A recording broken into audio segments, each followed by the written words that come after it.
लगते ने केकरो पाता गे जाने अपन सैया बनाई दे चलिए ले ठंडे महीना गे छोरी अपन सैया बनाई ले नगे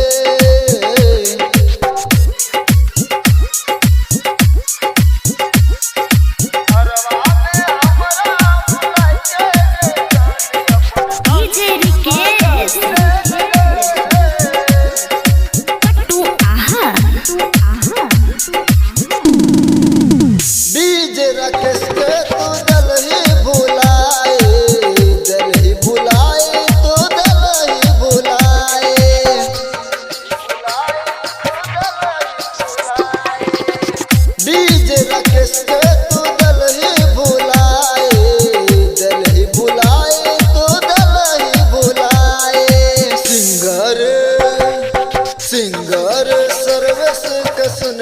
गे जाने अपन लवर बनाई दे